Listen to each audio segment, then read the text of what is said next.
What's up, everybody? It's your boy P from Loud Pack Boxing. Hope everybody doing all right. You know, me, I'm chilling, as usual, staying out the way. And just getting back at y'all with another video, man. So,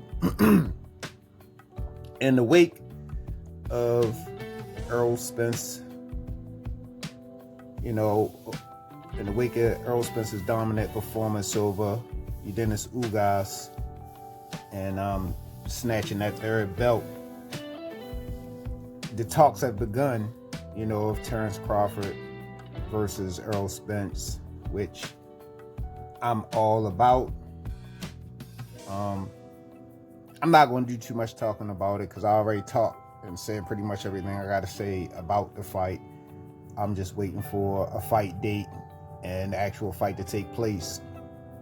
But, the rest of the world is, all about the boxing talk with Terence Crawford and Errol Spence. And it's crazy because it's like, it seemed like it's split down the middle, like half the fans, Terence Crawford fans, and the other half are Errol Spence fans, which is a cool thing to me. As everybody knows, I'm a Terence Crawford fan. I've been a Terence Crawford fan from day one or whatever. And I want to say this too. I'm an Errol Spence fan too, but I had to pick one out of those guys, and my favorite one just happens to be Terence Crawford. I do like Errol Spence. You know what I mean?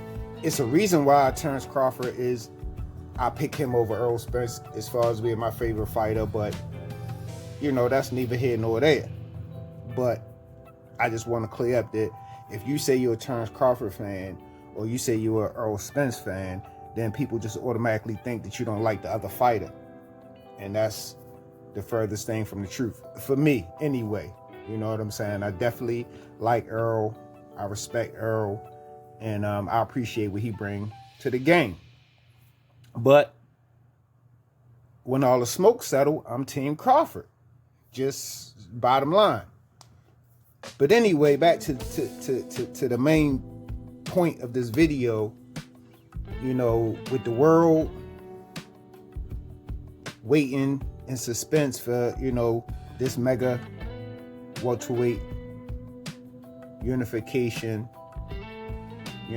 fight to go down. It's a lot of conversations out there. Some stuff I watch, some stuff I don't. But today I kind of heard something that caught my ear again. And it's the narrative that Terence Crawford will need a knockout to win this Errol Spence fight. And when I heard it, I was like, whoa. I never looked at it like that, but I guess that opinion and that perspective is out there. I don't know, man. Like, Errol Spence's last performance to me was probably his best performance. I mean, he looked relentless, and he just looked like an animal in that last fight. I don't know if it was because people were doubting him and constantly asking him, was he the same fighter? But I don't know, something about that last performance, he really just looked, outside of that mouthpiece situation, he really looked like a machine in there, just constant pressure, throwing punches from all angles. It was impressive to watch. And even for me, seeing that, Errol Spence can still level it up, because that wasn't the same performance he had with Danny Garcia. He admitted that himself. But just seeing that he could level up, it even made me look at this Terence Crawford and Errol Spence fight a little different. You know what I'm saying? Because Bud I don't think anybody has really got on his skin to motivate him really in the fight to really prove something. I think this will be the fight that we'll see Bud really raise up to the levels that we know he can fight, and maybe raise to some levels we didn't know he could go to, because some fighters, it's all about the competition. But definitely, Earl really looked like a machine last time, and a machine in a good way. I'm giving him his props. I'm just saying he really, it was a brutal fight. Earl's a nice guy. He don't talk a lot of trash. He not walking around with his chest poked out. So just to see a man that can turn it on and off like that was impressive. On top of all the stuff he's been through, the car accident, the torn retina. So, it even made me look at that fight different. I'm still Team Crawford, but it's a fight that Terence Crawford really has to be focused and make very, very few mistakes. The thing I noticed with Terence Crawford is he does get touched a lot, in some of his fights. Maybe because he's not really taking that fight so serious. I don't know. But, the Errol Spence fight will be a fight that he wouldn't want to be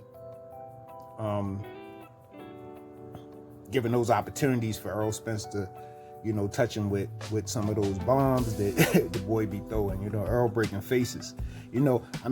Terence Crawford getting the KOs, he knocking people out, but Errol Spence is like breaking faces. So, we definitely know that the power is there. So, with that being said, like I said, I heard people running with the narrative that Terence Crawford needs a knockout to win this fight because he doesn't throw enough punches. The thing is, that's kind of what we've seen from Terence Crawford, but that doesn't mean that's all he has. It's like this.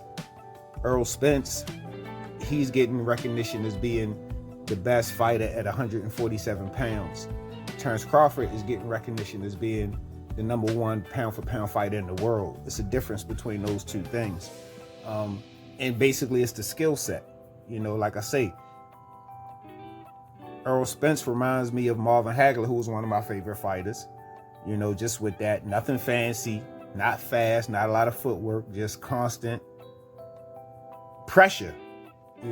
Constant pressure, methodical, constant pressure. Whereas you have Terence Crawford, who's so naturally gifted, athletic-wise. Southpaw, orthodox, switch hit. He can pretty much do it all in there. And he has knockout power.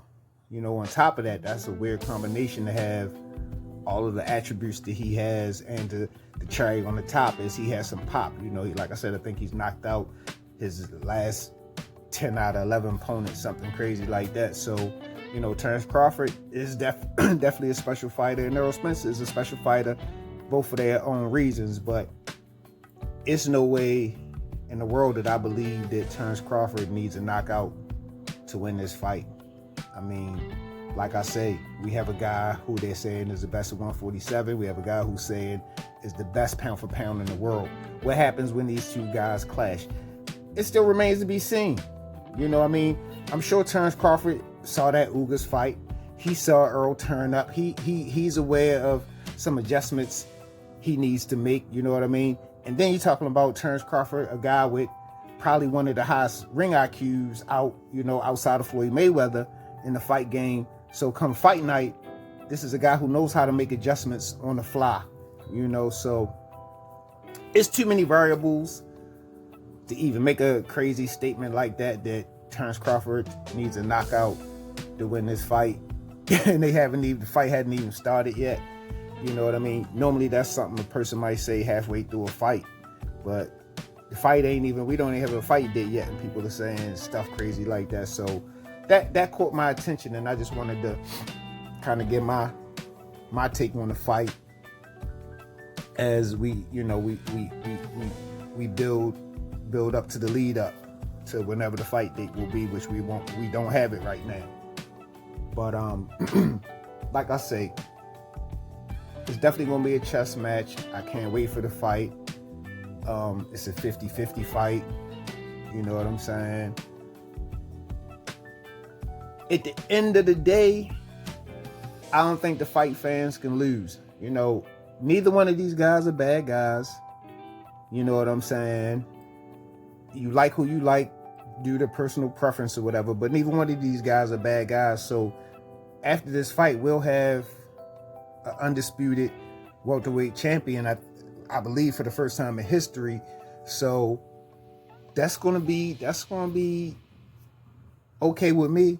You know, you got two good brothers, you know what I'm saying, who went in there and hashed it out, and we walking away with the best welterweight in the world. So I mean, I can't really ask for more than that, you know. So, but as of right now, I'm taking it one day at a time, not jumping too far ahead, and you know, I'm just seeing how this all plays out. But right now, I'm waiting for a fight date before I do any breakdowns and get into too many debates and all this stuff. I'm waiting for a fight date. You know what I mean? But I don't know. Y'all hop in the comments. Let me know what y'all think about that narrative that Terence Crawford needs a knockout to win the Errol Spence fight. You know, let me know where y'all stand at on that narrative. Make sure y'all like the video, share the video, hit the notification bell. I appreciate everybody rocking with me. You know, my 300 subs, my 303. I appreciate every one of y'all. You know what I'm saying? Because I was gone for a minute and I came back and seen that I still had all my subs. So that like motivated me and made me feel like, damn, you know, the people ain't just start sliding off. I know how it is when you're not putting out no content. So everybody still was sticking in there with me. So I appreciate that. My day one subs, my new subs. Much love. I appreciate it. Make sure y'all check me out on IG at Loud Pack Boxing. Just a connection extension from, you know, my YouTube, some pictures and some other, you know, things from my perspective on combat sports. You can check me out on IG at the Jab Effect as well. Me and my partner, Combo Breaker 99. Y'all be on the lookout for the Jab podcast. That's our boxing podcast, me and Combo Breaker 99. But yeah, like I say, man, that's all I really got. Y'all be careful out there, stay out the way, and I'll see y'all on the next video. Peace.